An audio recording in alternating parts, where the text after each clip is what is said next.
I opened my eyes to the sterile white ceiling of the hospital room, the steady beeping of the heart monitor reminding me I was alive, but fragile, my chest still aching from the surgeon's knife. My first thought was relief that I had survived the operation, but that moment of fragile peace shattered when my phone buzzed with a flood of unread messages.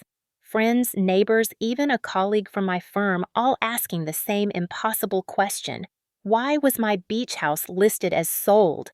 My hands trembled as I tried to hold the phone steady, my pulse racing despite the surgery I had just endured. The room tilted and spun when I saw the name that appeared again and again in the documents people forwarded to me. Victoria Carter, my own sister. And then, like a second dagger, another name appeared on the forged paperwork, Patricia Carter, my mother, her signature flowing like a declaration of betrayal. My throat closed, every breath searing as I realized the truth while I lay helpless on the operating table fighting for my life. The two women who should have protected me had conspired to rob me of the home I had built with every ounce of my youth and sacrifice.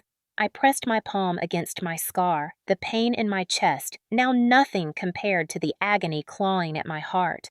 Images of summer evenings at that house, laughter on the porch, the smell of salt in the air, all poisoned now by their greed.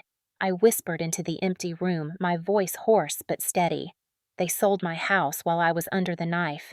The betrayal bled into me like fire, and though weak, I swore through gritted teeth I would not let them win. My name is Emily Carter. I am 29 years old, and I worked for years as an architect to build something of my own in a family that never truly believed in me. I poured my heart and every paycheck into restoring that beach house, turning it from a crumbling relic into a sanctuary by the shore. It was more than bricks and wood, more than a mortgage payment. It was proof that I could stand tall without anyone's handouts, proof that my late father's belief in me was not misplaced. My sister Victoria Carter is 34, and she has lived her entire life as if the world owed her something. She burned through her marriage, left a trail of unpaid debts, and when she returned home, she expected everyone else to clean up the ashes she left behind. She has always despised me for being independent, calling me stubborn, but beneath her smiles was always envy.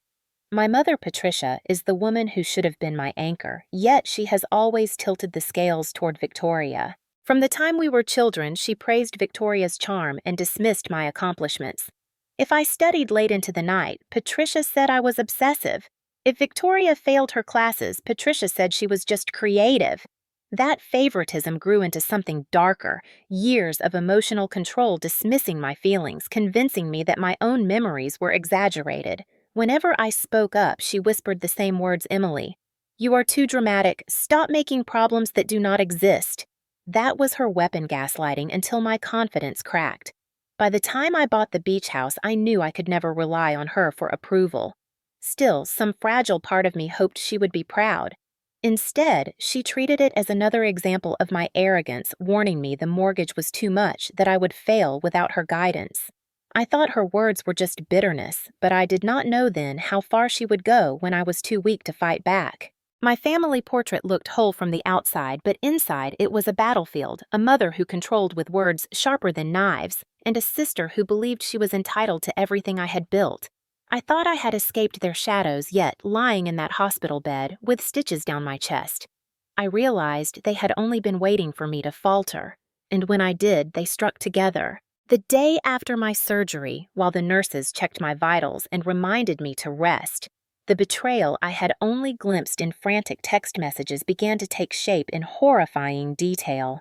My lawyer, Richard Hale, a man my father had once trusted with business contracts, arrived at the hospital with a thick folder clutched in his hands.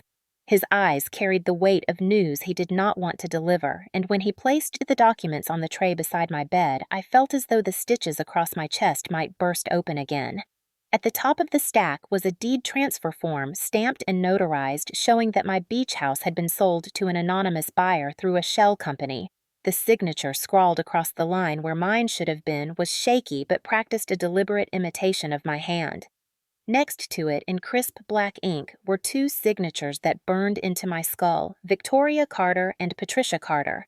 My sister and my mother had not only sold my home, but had done so under the guise of acting in my best interest. The papers claimed I was incapable of managing my finances during a medical crisis, and therefore my family had stepped in to protect me. My blood boiled as Richard flipped through the supporting affidavits. There were medical notes twisted into lies, suggesting I had been incapacitated for months, that I had begged my family to take control of my estate. None of it was true, but the documents were dressed with seals, stamps, and forged signatures from complicit officials. Richard's voice was calm, but beneath his professionalism, I caught the undercurrent of outrage. He explained that Victoria had manipulated a loophole convincing Patricia to act as my proxy guardian while I was hospitalized. Together, they presented themselves as saviors, telling everyone that they were rescuing me from financial ruin, that the mortgage would drown me if the house was not liquidated. It was not just a betrayal, it was a performance carefully staged to make me look like the reckless child and them the dutiful protectors. I pressed my hand against my chest, feeling every thud of my recovering heart like a hammer against stone. My mind spun with questions that cut deeper than any scalpel. How could my sister be so ruthless, stripping me of the one place that was truly mine?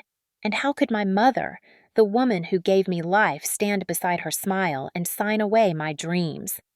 Richard told me the sale had already been finalized, the money wired into an account Victoria controlled with Patricia listed as co-beneficiary. The image was complete while I lay unconscious fighting for my life. They had stolen the very foundation of it. I wanted to scream, to tear the IVs from my arm and storm into their house, but my body was too weak, tethered by tubes and stitches. Rage was my only fuel, but rage could not lift me from the bed. At that moment, despair nearly drowned me, but beneath it flickered something hotter, sharper, a promise. If they thought I was too fragile to fight, they had gravely underestimated me. They had declared war, and even with my body broken, my will was unshakable. 2 days later, against the doctor's warnings, I demanded that Richard wheel me into my own house. I needed to see with my own eyes what had been done.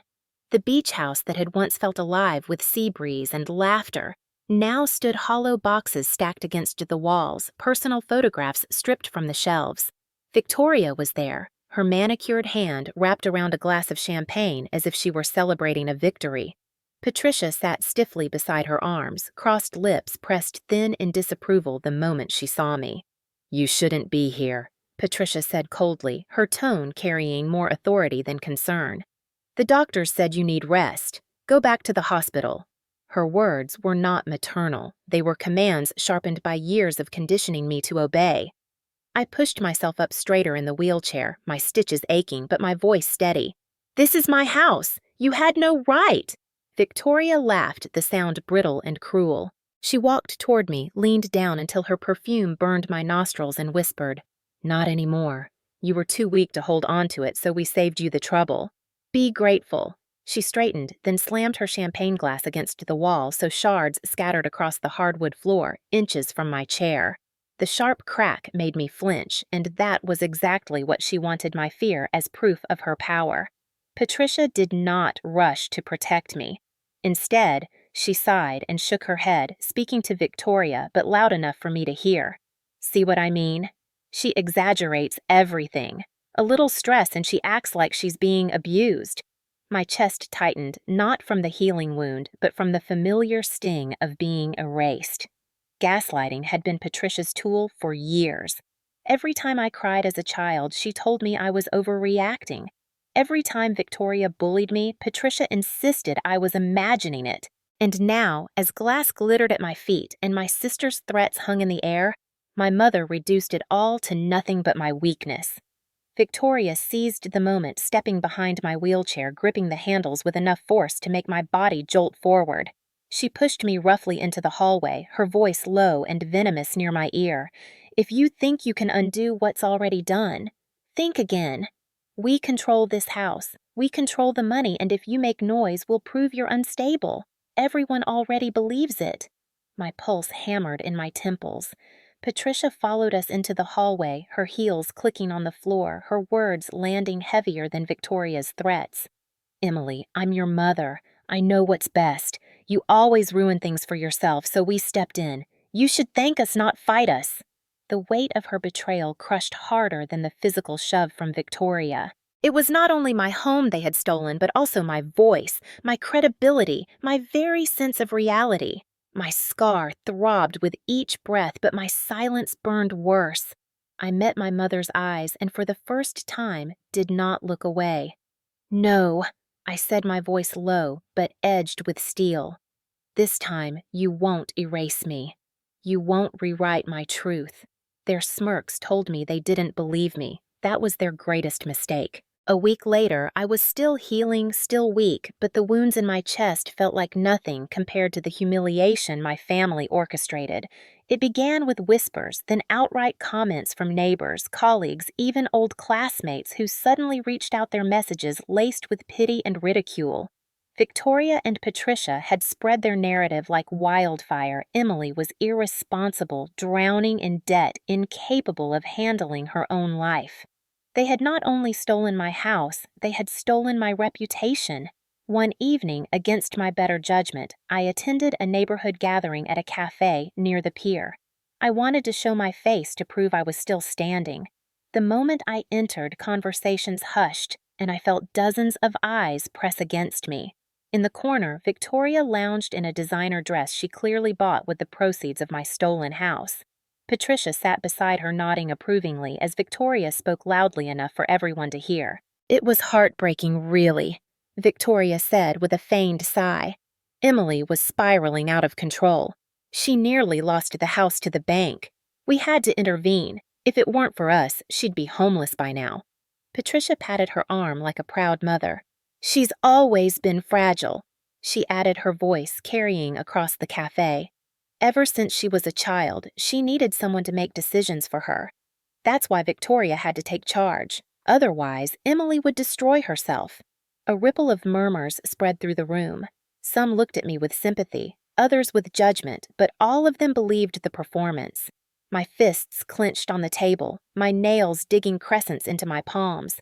The urge to shout to expose their lies burned in my throat, but I knew it would play into their hands. They had spent years painting me as hysterical, overdramatic. If I lashed out here, I would confirm their version of me. Instead, I sat, frozen, my cheeks burning, my scar pulling tight with each angry breath. A former colleague approached me quietly, his eyes full of pity. "Emily," he whispered, "maybe it's best to let them handle things. You should focus on your health." His words gutted me because they showed how convincing my family's mask had become. Across the room, Victoria smirked, raising her glass as if to toast her victory, while Patricia whispered something that made her laugh. That laugh echoed in my skull, louder than the chatter, louder than the clinking glasses. It was the sound of my erasure. I left the cafe that night humiliated, but humiliation hardened into something else. Walking into the cold night air, the sea wind stinging my face, I made myself a silent vow. If they wanted to destroy me publicly, then I would destroy their lies in the same way, publicly, undeniably, and with evidence so sharp no one could ever doubt me again. The humiliation from that night lit a fire that no surgery scar could silence. I realized I could not simply shout my truth. I needed to prove it layer by layer until no one could deny it. Richard. My lawyer met me at my apartment with a plan. His eyes burned with determination, and for the first time in weeks, I felt someone was truly in my corner. "We don't just fight their lies," he said, spreading documents across my coffee table. "We bury them in evidence." The first step was financial records. Victoria had wired the proceeds of the house sale, nearly $2 million, into an account she controlled. Patricia's name appeared on the account as well, listed as co-beneficiary. Richard subpoenaed the bank, and within days we had the paperwork that traced every dollar. The money trail was a noose tightening around them with every statement. Next came the forged signatures. Richard brought in a handwriting analyst who compared the deed transfer to my actual signature on dozens of documents, contracts, checks, even sketches I signed at my firm. The verdict was clear. The signature on the deed was a forgery crafted by someone imitating my hand. I could almost picture Victoria leaning over the paper, practicing the curve of my letters, her smile curling when she thought she had fooled the world. But the strongest weapon was not ink or numbers, it was their own arrogance. Sophia, my best friend since college, had stayed by my side through the chaos. One night, she came to me with her phone eyes wide. "You need to hear this." She had recorded a conversation at the cafe when she lingered after I left. The audio crackled, but the voices were unmistakable. "Victoria, she thinks she'll fight us. Please, I've been running circles around her since we were kids. Patricia, just keep her quiet. If she tries to speak out, everyone knows she exaggerates. I'll make sure no one believes her. Victoria, once we drain the account, we'll move it offshore. By the time she recovers, there'll be nothing left."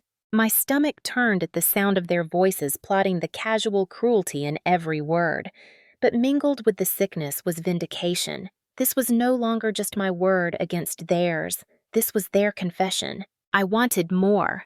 I needed the final nail in their coffin. So Richard filed for access to the security cameras at the notary office where the transfer had been stamped. Days later, we sat together in his office watching grainy footage. There they were, Victoria strutting into the office, Patricia at her side, both smiling as they slid the documents across the desk. The notary barely glanced before stamping. Patricia leaned close to her daughter, whispering something that made Victoria laugh. Watching it felt like being stabbed, but it was the knife I would turn back on them. Still, I knew evidence alone was not enough. My mother had spent my whole life convincing people I was unstable, exaggerating too emotional. If I walked into a courtroom with nothing but papers, she would twist the narrative again. I needed to expose them where no spin could survive in front of everyone they had deceived. Sophia suggested the engagement party. Victoria was set to flaunt her new fiancé, a wealthy businessman who had no idea what kind of woman he was marrying. The entire community, from relatives to colleagues to neighbors, had been invited. It would be the perfect stage. Richard agreed, though he warned me it would be dangerous. "Once you do this, there's no going back. They'll fight like cornered animals." I touched the scar over my heart and nodded. They already tried to kill me once, if not my body, then my spirit. I won't let them finish the job. That night, as the waves crashed outside my apartment window, I gathered the evidence into a folder: bank statements, handwriting analysis, audio recordings, video footage, the real deed locked in its protective sleeve. Every piece was a shard of the truth, and together they formed a blade sharp enough to cut through every lie my mother and sister had built. I lay awake until dawn, imagining the looks on their faces when the walls closed in. For the first time since my surgery, I felt not like a victim, but like a warrior preparing for battle. The night before the engagement party, I sat with Richard and Sophia, the folder of evidence spread across my dining table. My pulse beat heavy in my chest, a constant reminder of the scar that had nearly cost me my life. But the weight of the documents in front of me was a different kind of heartbeat, a pulse of power of truth. Richard leaned forward, tapping the deed sleeve. "This is your weapon, Emily, not just because it proves the sale was fraudulent, but because it shows you were never powerless." His words cracked something inside me, a reminder of my father's voice when he was still alive. My father had always trusted me with responsibilities Victoria could never handle, and he left behind more than memories. After my father passed, I had found a letter tucked away in his study sealed with his initials. At the time, I read it with tears in my eyes and locked it in my safety deposit box without realizing how important it would become. Now, as I pulled it from the folder, my hands trembled, not from weakness, but from anticipation. The letter outlined a trust fund he had established years earlier, one designed to protect the beach house. His words were etched clearly. "The deed of the Carter Beach House will remain under Emily Carter's guardianship alone, regardless of financial claims or family disputes." My throat tightened as I handed the letter to Richard. He scanned it, then looked up at me with fire in his eyes. "This changes everything. They didn't just commit fraud, they tried to sell a property they never had the legal right to touch." The reality hit me in waves. Victoria thought she had stripped me of my only asset, my independence, but she had only clawed at a facade. Beneath it was steel forged by my father's foresight and locked away in the trust.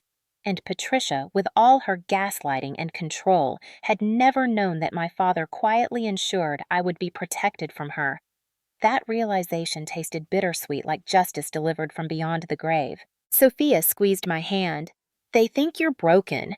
They don't know you've had the ace in your hand the entire time." I pictured Victoria's smug grin, Patricia's cold stare, the way they reduced me to a fragile child unworthy of respect. My lips curled into something I hadn't felt in weeks, a smile sharp and dangerous. "They will know tomorrow," I whispered. The following morning, I tucked the original deed, the trust documents, and every shred of evidence into a leather case. Each click of the lock sounded like a drumbeat of war. As I dressed, I chose not the plain clothes of recovery, but a deep navy dress, the color of the ocean outside my beach house, the color of strength. When I caught my reflection in the mirror, I barely recognized the woman staring back. No longer pale and beaten, she was armored in resolve. At the party venue, chandeliers glittered overhead. Laughter rang through the air, and Victoria glowed in her designer gown, draped on the arm of her unsuspecting fiancé. Patricia hovered proudly nearby, whispering to guests, her tone dripping with superiority. They looked untouchable, basking in the adoration of a community they had carefully deceived. But under my arm, I carried the truth, and it was heavier than their lies could ever be. As I stepped into the hall, heads turned, whispers rippled. Victoria's smile faltered for just a moment before she forced it back. Patricia's eyes narrowed into daggers. I felt the scar on my chest ache, but instead of weakness, it pulsed with defiance. They thought they had destroyed me, but tonight they would learn the truth. I was still standing, I was still fighting, and I was armed with more than pain. I was armed with proof. This was no longer just about reclaiming my house. It was about reclaiming my name, my dignity, my life. And tomorrow morning, when the world remembered this night, it would not be Victoria's engagement they discussed. It would be the downfall of a sister and mother who underestimated the daughter they tried to erase. The moment I stepped fully into the grand ballroom, conversations stuttered into silence. Crystal chandeliers sparkled above, casting golden light on tables draped in ivory linen champagne glasses glimmering like jewels in every hand. The air was thick with perfume laughter and the smug certainty that tonight belonged to Victoria. She was radiant in a sequined silver gown, her arm looped through her fiancé's, her lips curved in the triumphant smile of a woman who thought she had already won every battle. Patricia hovered close by, pearls at her throat, speaking to a cluster of neighbors who nodded dutifully at her every word. I felt their eyes cut toward me as I entered, whispers cascading across the room like falling dominoes. "Is that Emily?" someone hissed. "I thought she was too sick to come." "Didn't they say she lost everything?" another murmured. My pulse pounded, but I held my head high. I had come not as the victim they painted me to be, but as the storm about to wash away their lies. Victoria's laughter rang out brittle and sharp. "Well, well, look who crawled out of bed," she said loudly enough for the crowd to hear. She detached herself from her fiancé and glided toward me, her heels clicking like gunshots. "Emily, this is my night. Don't embarrass yourself." Patricia joined her, her voice coated in disdain. "Sweetheart, you really shouldn't be here. You'll only cause a scene, and everyone already knows how unstable you've been. Please don't ruin this." Gaslighting as predictable as it was poisonous. I steadied my breath, my hand tightening on the leather case under my arm. Then I looked straight at them and said clear enough for the guests to hear, "I didn't come here to ruin anything. I came to tell the truth." A murmur rippled through the room. Victoria's smirk widened, certain she would crush me again. "Oh, please, Emily, no one wants to hear your delusions. You lost the house. Accept it." Patricia nodded vigorously. "Let's not indulge her. She needs rest, not an audience." That was my cue. I placed the case on a nearby table, the click of the latches echoing in the silence. Slowly, deliberately, I pulled out the documents one by one. "You all deserve to know what really happened," I said, my voice steady despite the adrenaline roaring in my veins. I held up the forged deed transfer. "This is the signature they claimed was mine. It isn't. It's a forgery." Gasps rose from the crowd. I set it aside and pulled out the handwriting analysis report. "This expert analysis proves it beyond doubt. The signature was faked." Victoria's face tightened, but she forced a laugh. "She's desperate. Making up stories. Look at her, she can barely stand." I ignored her and placed the bank statements on the table. "Here's the proof of where the money went. Straight into an account controlled by Victoria with Patricia as co-beneficiary." Guests leaned forward, eyes widening as they scanned the highlighted transactions. Patricia's pearls rattled against each other as she shifted uncomfortably. Then I played the recording Sophia had captured her phone connected to the ballroom's speakers. The voices crackled, but there was no mistaking them. Victoria. She thinks she'll fight us. Please, I've been running circles around her since we were kids. Patricia. Just keep her quiet. If she tries to speak out, everyone knows she exaggerates. I'll make sure no one believes her. Victoria. Once we drain the account, we'll move it offshore. By the time she recovers, there'll be nothing left. The room erupted. Gasps, whispers, heads whipping toward Victoria and Patricia with horror and disgust. Victoria's fiancé stepped back from her, his face pale with shock. Patricia's hand shot out as if she could grab the words back from the air, but it was too late. And then the final blow. I lifted the envelope my father had left me, the trust fund documents sealed with his initials. My father foresaw this. He left the real deed to me locked in trust beyond the reach of fraud. This house was never yours to touch. I unfolded the deed, the embossed seal catching the chandelier light like a weapon of truth. You never had the right. You never had the power. And now everyone knows. The silence that followed was heavier than any noise. Every guest stared, judgment etched into their faces. Victoria's mask cracked, her voice rising into a shriek. You lying little... She lunged, shoving the documents aside and slamming her palm against my shoulder, hard enough to jolt my stitches. Pain lanced through me, but I held my ground. Gasps filled the room as the act of violence played out in front of hundreds of witnesses. Patricia grabbed her daughter's arm, not to stop her, but to twist the blade deeper. Don't listen to her, she cried out. Emily has always been sick, always unstable. She forged these papers herself. Her voice was drowned out by the crowd voices rising in disbelief, in anger, in condemnation. Victoria's fiancé turned his back on her. Neighbors shook their heads. Relatives who once gossiped about my weakness now whispered about their cruelty. The tide had turned, and the empire of lies my mother and sister had built collapsed in one brutal public moment. I gathered the scattered papers, holding them close to my chest. My voice cut through the chaos, quiet but commanding. You tried to erase me. You tried to silence me. But the truth is louder than both of you. The police, already alerted by Richard, arrived at the doors as the guests parted. Victoria's face twisted in fury, Patricia's in denial, but there was no escape. The evidence was laid bare, the witnesses abundant, and their downfall inevitable. The ballroom was no longer a celebration hall. It had become a courtroom lit by chandeliers, and every guest was a witness to the collapse of my family's carefully spun illusion. The officers pushed through the double doors, their uniforms a wall of authority that cut the air sharper than any blade. Murmurs rippled through the guests, champagne glasses lowered, laughter silenced, all eyes fixed on Victoria and Patricia. Victoria's silver gown shimmered under the light as she tried to compose herself, but her face betrayed the panic boiling beneath. She turned to her fiancé, clutching his arm. You don't believe her, do you? You know me, I would never. But he shook her off his disgust plane. I don't know you at all, he said coldly. The words slapped her harder than any hand could. She gasped, her mouth opening and closing like a fish gasping for air. Patricia stepped forward, her pearls clinking against her collarbone, her voice cutting through the tension. This is absurd. My daughter and I have done nothing wrong. Emily is unstable. She's been unstable her entire life. Look at her waving papers around like they mean anything. She forged them. She's trying to ruin Victoria out of jealousy. Her tone was commanding the same tone that once made me doubt my own reality. But tonight it cracked against the stone wall of evidence. The lead officer lifted a hand, his voice calm but firm. Ma'am, we have reviewed the materials provided by Ms. Carter and her attorney. There is clear evidence of fraud, forgery, and financial exploitation. He turned his gaze to Victoria. Victoria Carter, you are under arrest. Victoria's shriek pierced the room, wild and feral. No. She's lying. She set me up. You're all fools if you believe her. She lunged at me again, her nails catching the skin of my arm, tearing through the fabric of my dress. Gasps erupted as I stumbled back, clutching my wound. Before she could strike again, 2 officers seized her, twisting her arms behind her back. She thrashed violently, her voice echoing off the marble walls.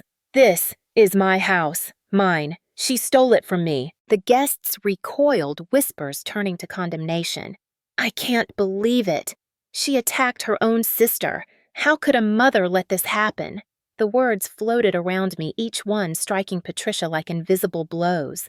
Her mask of control slipped, fury replacing composure. She stepped forward, pointing at me with a trembling hand. She's manipulating all of you. She's always been a liar, always playing the victim. I protected her, I gave her everything, and this is how she repays me. The officer moved toward her. Patricia Carter, you are also under arrest for aiding and abetting fraud, as well as conspiracy to commit financial abuse. Her face drained of color. No, she whispered, her voice trembling for the first time. I'm her mother. You can't arrest me. I was only doing what was best. The words hung hollow in the air. The crowd that once respected her now turned away, disgust etched into their faces. When the officer reached for her wrists, Patricia slapped his hand away, desperation twisting her features. Don't you touch me. I am not a criminal. I am her mother. But the truth was undeniable, and the officers restrained her arms despite her struggles. Her shrill cries filled the hall. Emily, tell them this isn't real. I met her eyes, the same eyes that once convinced me I was too fragile, too dramatic, too unworthy.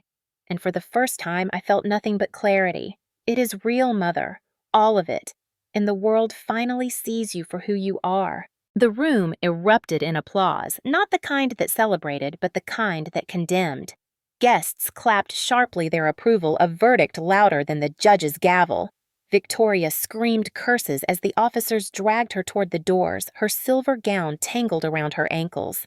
Patricia's sobs mingled with her daughter's shrieks, a duet of downfall. The chandeliers sparkled above them like cold stars, indifferent to their collapse. I stood tall, my scar throbbing, but my spirit unbroken as the doors closed behind the officers. The ballroom exhaled as though purging the poison that had lingered too long. Sophia rushed to my side, steadying me as Richard gathered the scattered papers. You did it, she whispered, her eyes glistening with pride. Around us, guests murmured words of apology, of support, of shame, forever believing Victoria and Patricia's lies. My name, once dragged through the mud, was being restored in real time. I looked down at the spot of blood blooming on my sleeve, where Victoria's nails had torn me. The pain was real, the scar would remain, but it was a scar of survival, not defeat. And as I gazed at the doors through which my mother and sister had been dragged, I felt the strange weight of justice settling on my shoulders. Their empire of control had collapsed, their voices silenced not by my weakness, but by my strength. This was not just my vindication, it was my rebirth. The weeks that followed were a blur of hearings, filings, and depositions, but every moment carried the same electric current of vindication. The world that Victoria and Patricia had once manipulated with whispers and charm was now dissecting their every word under the harsh lights of the courtroom. Their smugness evaporated, replaced with desperation, denial, and finally the silence of defeat. The courthouse was packed on the first day of trial. Neighbors, colleagues, even distant relatives filled the benches, drawn not by curiosity, but by the weight of betrayal laid bare. I sat at the plaintiff's table with Richard at my side, my scar hidden beneath a tailored suit, my shoulders squared. Across from me sat Victoria, pale and restless in an ill-fitting dress that no longer screamed designer wealth but desperation. Patricia sat stiffly beside her, her pearls gone, her face gaunt, her once commanding presence reduced to a whisper of itself. The prosecution wasted no time. They laid out the bank records tracing the stolen money into accounts controlled by Victoria and Patricia. The handwriting expert testified, pointing to the forged deed with clinical precision. The notary subpoenaed and Sweating admitted he hadn't verified the signature properly, his negligence now a nail in their coffin. And then came the audio recording. The crackling voices filled the courtroom, every syllable of Victoria's arrogance and Patricia's gaslighting echoing off the wood-paneled walls. Some jurors shook their heads, others scribbled furiously, but the reaction was unanimous disgust. When the video footage from the notary office played, showing them sliding the fraudulent papers across the desk, Patricia looked away, unable to face the reflection of her own betrayal. Richard rose slowly, his voice calm but piercing. Ladies and gentlemen of the jury, this is not just a case of fraud. This is a case of betrayal of a sister and a mother exploiting the most vulnerable moment of a young woman's life. They did not just steal her house. They tried to steal her dignity, her credibility, her very identity. And they did it with full knowledge, with laughter, with cruelty. Victoria's lawyer tried to paint her as desperate a woman drowning in debt who made poor choices under pressure. Patricia's defense was even weaker, that she was manipulated by her daughter, that she only signed out of fear. But the jury saw through it. They saw the control, the collusion, the years of gaslighting preserved in testimony. When the verdict came, the air was so heavy you could hear the shifting of papers like thunder. The foreman stood, his voice steady. "We, the jury, find the defendants guilty on all counts." Victoria let out a strangled cry, her body shaking as she collapsed into her chair. Patricia's lips trembled, but no words came. The judge's gavel struck once, twice, and the sentence was clear. Victoria Carter, 10 years in prison for fraud, forgery, and assault. Patricia Carter, 5 years for conspiracy and aiding financial abuse with parole. Possible after 3. Gasps filled the courtroom, but for me the sound was like a hymn. Justice had spoken. The consequences extended beyond prison walls. Victoria's fiancé publicly annulled the engagement, releasing a statement that he could not align himself with deceit. Patricia's reputation in the community shattered overnight. The woman who once commanded respect with a glance was now spoken of with pity or disgust. The accounts they had drained were frozen restitution ordered by the court. For once, they would not profit from my pain. Outside the courthouse, reporters swarmed their cameras, flashing like lightning. I stood at the top of the steps, Richard at my side, Sophia holding my hand. I looked into the lenses, into the eyes of the world, and spoke words that had burned in me for months. Betrayal is never hidden forever. The truth always finds its way out. My sister and my mother tried to erase me, but tonight I stand here, not erased, not broken, but whole. This victory is not just mine. It belongs to everyone who has ever been silenced by the people they should have been able to trust. The applause that followed was not for spectacle, but for truth. For the first time, the world saw me not as the fragile girl my mother described, but as a woman who had fought back and won. At night, when I returned to the beach house, the deed restored the trust secured. I walked through the empty halls. The echoes of laughter and cruelty no longer haunted the walls. Instead, there was quiet, the kind of quiet that feels like healing. I stood on the porch as the ocean waves crashed against the shore, the salty air filling my lungs, and whispered to the memory of my father. We won. Victoria and Patricia sat in their cells, stripped of power, stripped of lies. Their downfall was complete, their consequences undeniable. For every bruise on my arm, every scar on my chest, every tear shed under their control, there was now a verdict carved into stone. Justice had been served, and it was merciless. The beach house smelled of salt and cedar again, not the stench of betrayal that once clung to its walls. For weeks after the verdict, I returned here every evening, walking barefoot along the porch, listening to the waves crash against the shore. Each tide seemed to wash away another layer of shame, another scar of humiliation. The stitches in my chest dissolved, but the deeper wounds, those left by Victoria's cruelty and Patricia's gaslighting, would take longer. Still, for the first time, healing felt possible. Neighbors who once whispered now came by with casseroles and apologies. At first, their pity angered me, but then I realized it was no longer pity. It was respect. They spoke to me not as the fragile daughter or irresponsible sister painted by Patricia, but as the woman who stood her ground and won. One elderly neighbor, Mrs. Lang, held my hands and said, "You showed us that even the people closest to us cannot bury the truth forever. You gave me courage." Her words echoed in me long after she left. I began receiving letters and emails, some from strangers across the country, who read about my case in the news. Women wrote to me about brothers who drained their bank accounts, mothers who dismissed their pain husbands who forged their names on loans. Their stories carried the same thread, betrayal wrapped in family ties, and in their words I saw pieces of myself. I realized my fight had never been just about reclaiming a house.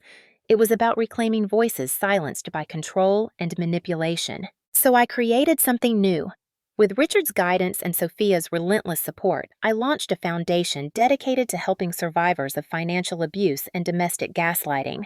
We provided legal aid counseling and workshops on financial literacy.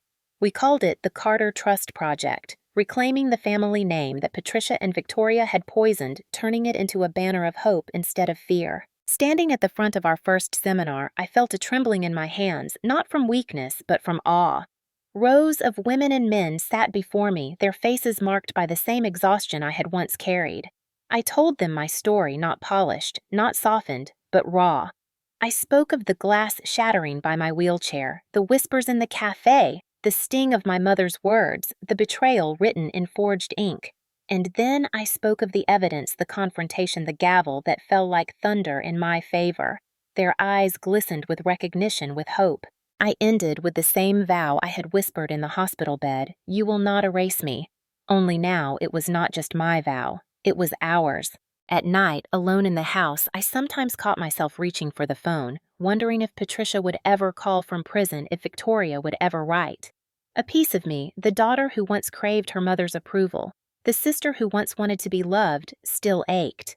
But then I remembered their laughter as they plotted their pride, as they humiliated me, their claws in my life even as I lay on an operating table. That ache became fuel, not chains. The ocean became my companion. Each dawn I stood on the sand, the horizon blazing with light, and I felt the power of survival ripple through me. My scar no longer felt like a mark of fragility, but a reminder of resilience. They had cut me open literally and figuratively, but I had stitched myself back together stronger than before. In the quiet hours, I often spoke to my father, his portrait hanging above the fireplace. "You saved me," I whispered, my fingers brushing the edge of the trust document framed on the mantel. "You gave me the strength to save myself." His foresight had protected me, but it was my own courage that carried me through. The betrayal of my mother and sister had once defined me. Now it was the foundation of something larger: justice, empowerment, healing. My life no longer revolved around proving my worth to them. It revolved around proving to myself and to others like me that survival was possible and that dignity could be rebuilt from ashes. For the first time, the house was not a fortress to defend. It was a beacon, a place of gathering, a sanctuary, not just for me, but for anyone who needed to see that the truth always finds its voice. And as the waves thundered against the shore, I whispered into the wind, "I am free." The night was still, the sea calm, as if the ocean itself had been waiting for this moment of peace. I stood on the porch of the beach house, the same boards where I once felt fear and despair, now carrying the weight of victory beneath my feet. The moonlight traced a silver path across the water, and for the first time in months, I felt no need to look over my shoulder. My enemies were gone, their schemes dismantled, their names bound to shame and consequence. The scars on my body and soul were real, but so was the strength that had risen from them. Inside, the framed deed and trust papers hung on the wall, not as trophies, but as reminders. They whispered of the father who believed in me, the truth that never died, and the courage I had discovered when I thought I had none left. I touched the frame lightly, as if sealing a promise. This house would never again be a symbol of loss. It would remain what I made it: a sanctuary of survival, justice, and rebirth. The betrayal of my mother and sister had cut deeper than any scalpel, but their downfall had taught me a truth. I wanted the world to remember family can betray you, try to silence you, even strip away your home, your pride, your voice. But the truth is resilient. Justice is patient. And no matter how powerful the lies, they will always collapse under the weight of evidence and courage. I stepped back onto the porch, breathing in the salty air, my voice steady though I spoke only to the night. "You tried to erase me, but I am still here." And now I turn to you, the ones listening to my story. Have you ever felt the sting of betrayal from the people who should have protected you? Have you ever been silenced by lies or crushed under the weight of someone else's control? Tell me in the comments, because your story matters and your truth deserves to be heard. If my journey has resonated with you, if you have ever stood at the edge of despair and wondered if justice could be yours, then let this be your sign. Like this video, subscribe for more stories of truth rising from betrayal, and share where you are watching from. Together we prove that no lie is stronger than the courage to speak. The waves roared steady and eternal as though echoing the vow. Betrayal may leave scars, but justice leaves legacies, and mine had only just begun.